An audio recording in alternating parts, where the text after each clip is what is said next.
নমস্কাৰ বন্ধু বান্ধৱীসকল, কি খবৰ? আশা কৰোঁ আপোনালোক সকলো ভালেই আছে। বন্ধু বান্ধৱীসকল, ৰেঙনি টিভিত সম্প্ৰচাৰিত হোৱা সকলোৰে জনপ্ৰিয় অন্তহীন ধাৰাবাহিকত ৰাজদ্বীপৰ চৰিত্ৰত অভিনয় কৰা অভিনেতাজন আচলতে কোন হয়, তেওঁৰ প্ৰকৃত নাম কি, ঘৰ ক'ত, এই সকলোবোৰৰ বিষয়ে আপোনালোকে আজি এই ভিডিঅ'টোৰ জৰিয়তে জানিব পাৰিব। গতিকে বলকচোন বেছি পলম নকৰি আজিৰ এই ভিডিঅ'টো আৰম্ভ কৰোঁ। বন্ধু বান্ধৱীসকল, ৰাজদ্বীপৰ প্ৰকৃত নাম হৈছে দীপাংকৰ ৰয়। তেওঁৰ জন্ম হৈছিল ৮ মাৰ্চ তাৰিখে গুৱাহাটীৰ বিৰুবাৰীত। দীপাংকৰ ৰয়ৰ দেউতাকৰ নাম হৈছে কিশোৰ ৰয় আৰু মাকৰ নাম হৈছে মাধুৰী ৰয়।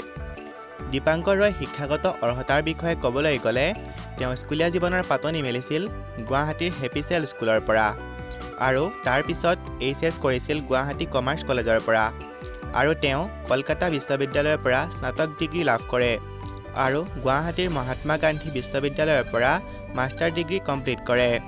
বন্ধু বান্ধৱীসকল, দীপাংকৰ ৰয়ৰ হাইট ৱেইটৰ কথা ক'বলৈ গ'লে তেওঁৰ হাইট হৈছে 6 ফিট এপ্ৰক্স আৰু ৱেইট হৈছে 71 কেজি এপ্ৰক্স।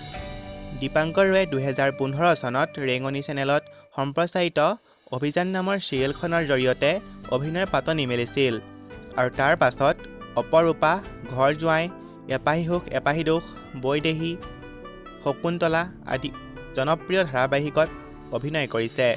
তেওঁৰ প্ৰফেশ্যন হৈছে এক্টৰ। বন্ধু বান্ধৱীসকল, দীপাংকৰ ৰয়ে বৰ্তমান ৰেঙনি টিভিত সম্প্ৰচাৰিত হোৱা অন্তহীন ধাৰাবাহিকখনত ৰাজদ্বীপৰ চৰিত্ৰত অভিনয় কৰি আছে। দীপাংকৰ ৰয়ৰ অভিনয় চাই বাৰু আপোনালোকৰ কেনেকুৱা লাগে জনাবচোন। আজিলৈ ভিডিঅ'টো ইমানেই আছিল। ধন্যবাদ।